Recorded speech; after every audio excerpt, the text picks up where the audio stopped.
Hey guys, thank you so much for checking out my channel. My name is Joshua Bridwell. This is going to be the channel where we talk about men's faith, fashion, finances, lifestyle, habits, mental health, leadership. This is going to be a valuable channel and you don't want to miss out. So go ahead, hit that subscribe button, and join our family.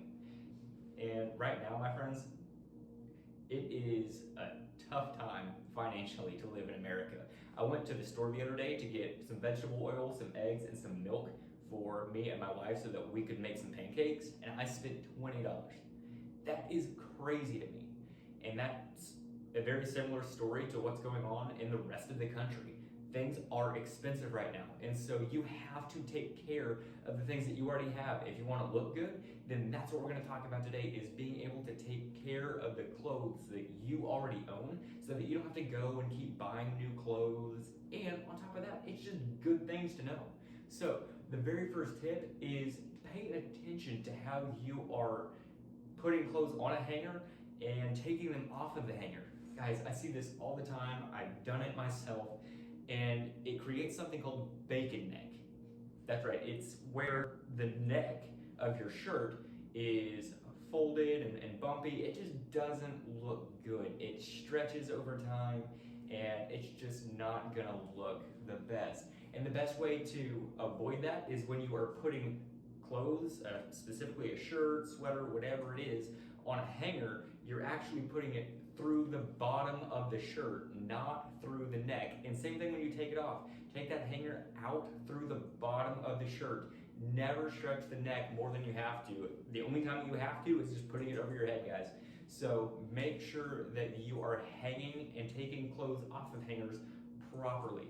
The second tip is to make sure that you have the right hangers. It's not just as simple as going to Walmart or some other store and getting plastic hangers that are rounded on the edges, you can buy a bundle of them for $3, $5, whatever it is right now. Guys, those are going to not shape your clothes well. What happens over time when your clothes are hanging on a hanger, the weight of the material pulls down. And so whenever you have those poor, cheap hangers, it's going to round your shoulders, it's going to create bubble shoulders, it's not going to take care of your clothes, and as a result, it's going to stretch your clothes over time, it's not going to look as good, and it's going to tear them up. You want some hangers that are going to be non-slip. I encourage you to get maybe like a felt or a velvet kind of hanger that is shaped well to take care of your clothes. If you don't know where to start, I have actually included in the description of this video a link that you can go to in order to see the hangers that I recommend. If you want to purchase them, great. If not, that is the visual that you're going for in order to make sure that you get the right hangers that take care of your clothes. Tip number 3 is something that I learned, honestly, a couple of weeks ago, and it has made a huge difference in how my clothes feel, how they look, how they smell, and that is, you do not want to eyeball the amount of detergent that you put into your washing machine. They did a lot of science behind this to find out what the right amounts are per how many clothes are in the washing machine. Here's why. Whenever you eyeball how much detergent you put in there, you tend to put too much, and so your clothes are supposed to rub up against each other in the washing machine. And if there are too many bubbles, they don't rub up against each other as they're supposed to get as clean as they can be. Those measurements are to determine how much friction your clothes should have in the washing machine in order to be their absolute cleanest.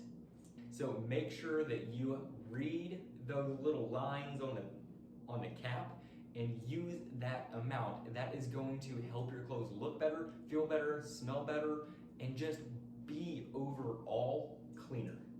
This next one is something that is pretty interesting to think about. We all think about clothes shrinking in the dryer, but we never think that they can shrink in the washing machine. If you have clothes that are made out of certain materials that shrink when they get hot relatively quick, it might be cotton, for example. Cotton shrinks very quickly. Then if you wash cottons on too high of a heat, they will shrink in the washing machine as well. And then you take those and you put them into the dryer and they shrink even more, and all of a sudden they don't fit. You've got to purchase more clothes because you did not wash them on the right temperature. You want to make sure that you wash whites on a warmer temperature because that's going to get the dirt out of it. It's going to make your clothes whiter. And you also want to wash darks on a cooler temperature because that's going to keep the color. The warmer the temperature, the more likely the clothes are to bleed. So make sure that you are washing your clothes on the right heat settings. And also, for that reason, make sure that you separate your whites and your darks.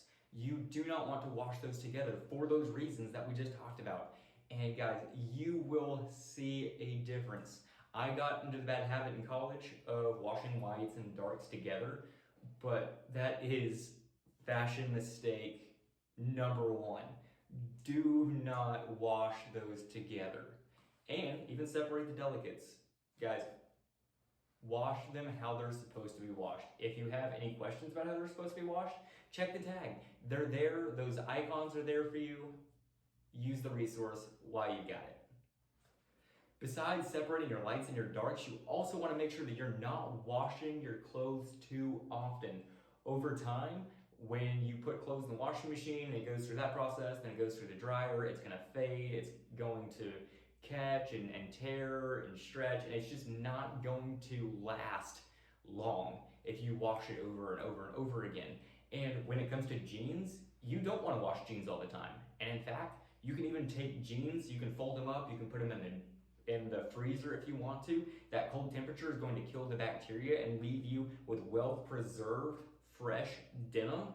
And that's going to look better, it's going to last longer. When it comes to, your underwear and socks, sure, wash those as soon as you're done with the day.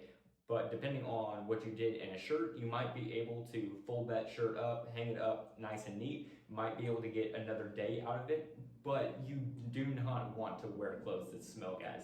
You want to make sure that you are fresh, you are well cleaned, taken care of, and don't be the person that takes the clothes that should go to the dry cleaning and put those in the washing machine. That is how you tear up dress shirts.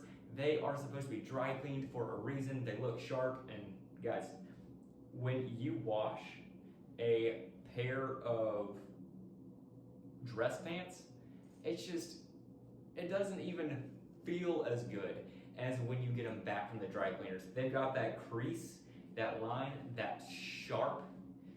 Do not take clothes that should go to the dry cleaning and put them in the washing machine or the dryer. You are going to tear them up and you're going to have to replace them.